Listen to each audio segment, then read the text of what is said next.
नमस्कार साथियों, उपासना आईएएस में आप सभी का स्वागत है। आज के सेशन में हम लोग भारत निर्वाचन आयोग के बारे में चर्चा करेंगे, यानी इलेक्शन कमीशन ऑफ इंडिया। इसके बारे में हम लोग सभी बातें जैसे इससे संबंधित अनुच्छेद, इससे संबंधित प्रावधान, उनको डिटेल में आगे पढ़ेंगे। तो आइए हम लोग आज के सेशन की शुरुआत करते हैं।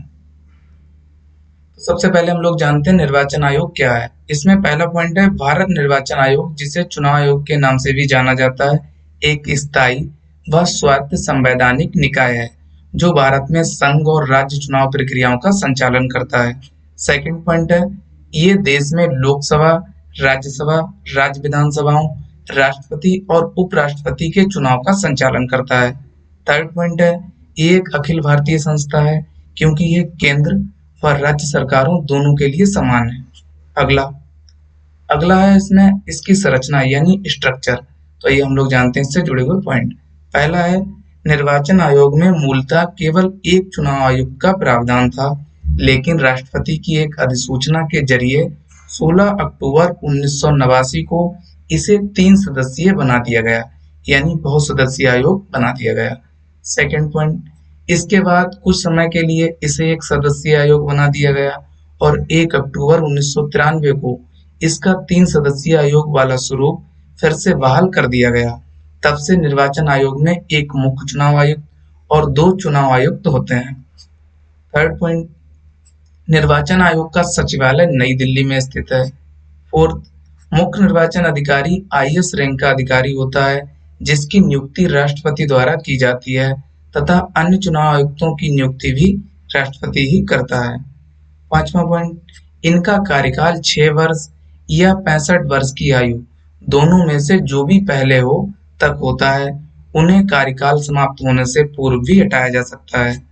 6 पॉइंट, इन्हें भारत के सर्वोच्च न्यायालय के न्यायाधीशों के समकक्ष दर्जा प्राप्त होता है और समान वेतन एवं भत्ते मिलते हैं। अगला अगला है इससे जुड़े हुए मुख्य प्रावधान। तो आइए हम लोग जानते हैं। पहला है भारत के प्रथम चुनाव आयुक्त सुकुमार सेन थे। ये पॉइंट आपको याद रखना महत्वपूर्ण है। उनका नाम भी वर्तमान में सुशील चंद्रा 24वें मुख्य चुनाव आयुक्त हैं। ये नंबर भी आपको याद रखना है 24वां, और इनका नाम भी Sushil Chandra. Next second point है भारतीय संविधान का भाग 15 चुनाव से संबंधित है, जिसमें चुनाव के संचालन के लिए एक आयोग की स्थापना करने की बात कही गई है। थर्ड, चुनाव आयोग की स्थापना 25 जनवरी 1950 को संविधान के अनुसार की गई थी। फोर्थ, संविधान के अनुच्छेद 324 से 329 तक चुनाव आयोग और सदस्यों की शक्तियों, कार्य, कार्यकाल, पात्रता आदि से संबंधित हैं। पांचवा पॉइंट, ऐसी स्थिति में जब मुख्य निर्वाचन आयुक्त व 2 अन्य निर्वाचन आयुक्तों के बीच विचार में मतभेद होता है तो आयोग बहुमत के आधार पर निर्णय करता है। 6, मुख्य निर्वाचन आयुक्त को अपनी निर्धारित पदावधि में काम करने की सुरक्षा है। उसे उसके पद से उसी तरह जिस तरह उच्चतम न्यायालय के न्यायाधीशों को हटाया जाता है, अन्यथा नहीं। दूसरे शब्दों में उन्हें दुर्व्यवहार या असक्षमता के आधार पर संसद के दोनों सदनों द्वारा विशेष बहुमत संकल्प पारित करने के बाद राष्ट्रपति द्वारा हटाया जा सकता है, अतः वह राष्ट्रपति के प्रसाद पर्यंत पद पर नहीं होता है। अगला अगला पॉइंट है 7, मुख्य आयुक्त की सेवा की शर्तों में उसकी नियुक्ति के बाद गैर लाभकारी परिवर्तन नहीं किया जा सकता। 8वां पॉइंट है अन्य निर्वाचन आयुक्त या प्रादेशिक निर्वाचन आयुक्तों को मुख्य निर्वाचन आयुक्त की सिफारिश पर हटाया जा सकता है। 9, संविधान में निर्वाचन आयोग के सदस्यों की योग्यता का उल्लेख नहीं किया गया है। ये पॉइंट भी आपको ध्यान रखना है।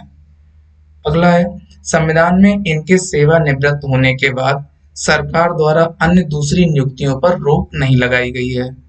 11, ये ध्यान देने योग्य है कि राज्यों में होने वाले पंचायतों व निगम चुनाव से इसका कोई संबंध नहीं है। इसके लिए भारत के संविधान में अलग निर्वाचन आयोगों की व्यवस्था की गई है। ये पॉइंट भी आपको ध्यान रखना है। अगला अगला है संविधान में चुनाव आयोग से संबंधित अनुच्छेद। पहला अनुच्छेद है 324, चुनाव आयोग में चुनाव के लिए निहित दायित्व, अधीक्षण, निर्देशन और नियंत्रण से संबंधित है। अगला 325, धर्म, जाति या लिंग के आधार पर किसी भी व्यक्ति विशेष को मतदाता सूची में शामिल न करने और इनके आधार पर मतदान के लिए अयोग्य नहीं ठहराने का प्रावधान। अगला अनुच्छेद 326 लोकसभा एवं प्रत्येक राज्य की विधानसभा के लिए निर्वाचन वयस्क मताधिकार के आधार पर होगा। अगला है 327 विधायिका द्वारा चुनाव के संबंध में संसद में कानून बनाने की शक्ति नियत है। अगला 328 किसी राज्य के विधानमंडल को इसके चुनाव के लिए कानून बनाने की शक्ति है। अगला 329 जो अंतिम है चुनावी मामलों में अदालतों द्वारा हस्तक्षेप करने के लिए वार, ये आपको ध्यान रखना है। अगला है निर्वाचन आयोग के कार्य, जिनमें पहला है चुनाव आयोग भारत में लोकसभा, राज्यसभा, राज्य विधानसभाओं, राष्ट्रपति, उपराष्ट्रपति के चुनाव की संपूर्ण प्रक्रिया का अधीक्षण, निर्देशन और नियंत्रण करता है। सेकंड, इसका सबसे महत्वपूर्ण कार्य आम चुनाव या उपचुनाव कराने के लिए समय समय पर चुनाव कार्यक्रम तय करना है। थर्ड, ये निर्वाचक नामावली यानी वोटर लिस्ट तैयार करता है तथा मतदाता पहचान पत्र जारी करता है। फोर्थ, ये मतदान एवं मतगणना केंद्रों के लिए स्थान, मतदाताओं के लिए मतदान केंद्र तय करना, मतदान एवं मतगणना केंद्रों में सभी प्रकार की आवश्यक व्यवस्थाएं और अन्य संबंध कार्यों का प्रबंधन करता है। पांचवा है ये राजनीतिक दलों को मान्यता प्रदान करता है, उनसे संबंधित विवादों को निपटाने के साथ ही उन्हें चुनाव चिन्ह आवंटित करता है। सिक्स, निर्वाचन के बाद आयोग ठहराए जाने के मामले में आयोग के पास संसद और राज्य विधानसभाओं के सदस्यों की बैठक हेतु सलाहकार क्षेत्राधिकार भी है। सेवन, ये राजनीतिक दलों और उम्मीदवारों के लिए चुनाव में आदर्श आचार संहिता जारी करता है ताकि कोई अनुचित कार्य ना करे, यह सत्ता में मौजूद लोगों द्वारा शक्तियों का दुरुपयोग ना किया जाए। अगला आठवां, ये सभी राजनीतिक दलों के लिए प्रति उम्मीदवार चुनाव अभियान खर्च की सीमा निर्धारित करता है और उसकी निगरानी भी करता है। अगला है भारत निर्वाचन आयोग का महत्व यानी इलेक्शन कमीशन ऑफ इंडिया का इम्पोर्टेंस। तो ये हम लोग जानते हैं। पहला है ये वर्ष 1952 से राष्ट्रीय और राज्य स्तर के चुनाव का सफलतापूर्वक संचालन कर रहा है। मतदान में लोगों की अधिक भागीदारी सुनिश्चित करने के लिए सक्रिय भूमिका निभाता है। सेकंड, राजनीतिक दलों को अनुशासित करने का कार्य करता है। थर्ड, संविधान में निहित मूल्यों को मानता है, अर्थात चुनाव में समानता, निष्पक्षता, स्वतंत्रता स्थापित करता है। फोर्थ, विश्वसनीयता, निष्पक्षता, पारदर्शिता, अखंडता, जवाबदेही, स्वायत्तता और कुशलता के उच्चतम स्तर के साथ चुनाव आयोजित या संचालित करता है। पांचवा, मतदाता केंद्रित और मतदाता अनुकूल वातावरण की चुनाव प्रक्रिया में सभी पात्र नागरिकों की भागीदारी सुनिश्चित करता है। छठा, चुनावी प्रक्रिया में राजनीतिक दलों और सभी हितधारकों के साथ संलग्न रहता है। सातवां, हितधारकों, मतदाताओं, राजनीतिक दलों, चुनाव अधिकारियों, उम्मीदवारों के बीच चुनाव प्रक्रिया और चुनावी शासन के बारे में जागरूकता पैदा करता है तथा देश की चुनाव प्रणाली के प्रति लोगों का विश्वास बढ़ाने और उससे मजबूती प्रदान करने का कार्य करता है। अगला निर्वाचन आयोग के समक्ष प्रमुख चुनौतियां। पहली है वर्षों से राजनीति में हिंसा और चुनावी दुर्भावनाओं के साथ काले धन और आपराधिक तत्वों का बोलबाला बढ़ा है और इसके परिणाम स्वरूप राजनीति का अपराधीकरण हुआ है। इनसे निपटना निर्वाचन आयोग के लिए एक बड़ी चुनौती है।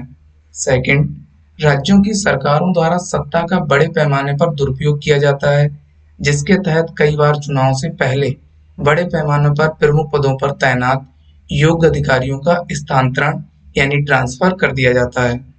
थर्ड, चुनाव के लिए सरकारी वाहनों और भवनों का उपयोग कर निर्वाचन आयोग की आदर्श आचार संहिता का उल्लंघन किया जाता है। फोर्थ, निर्वाचन आयोग के पास राजनीतिक दलों को विनियमित करने के लिए पर्याप्त शक्तियां नहीं है। पांचवा, किसी राजनीतिक दल के आंतरिक लोकतंत्र और पार्टी के वित्तीय विनियमन को सुनिश्चित करने की भी कोई भी शक्ति निर्वाचन आयोग के पास नहीं है। 6, हालिया वर्षों में निर्वाचन आयोग की निष्पक्षता पर सवाल खड़े होने लगे हैं और ये धारणा जोर पकड़ रही है कि चुनाव आयोग कार्यपालिका के दबाव में काम कर रहा है। 7वां अंतिम चुनौती है मुख्य चुनाव आयुक्त और अन्य 2 आयुक्तों के चुनाव में प्रमुख संस्थागत कमियों में से एक है कम पारदर्शिता का होना, क्योंकि इनका चयन मौजूदा सरकार की पसंद पर आधारित होता है। तो साथियों, आज के सेशन में इतना ही। हम लोग नेक्स्ट सेशन में मिलेंगे, और इसके साथ ही आप लोग इस चैनल को लाइक, शेयर और सब्सक्राइब करना ना भूलिए। Thank you. Best of luck.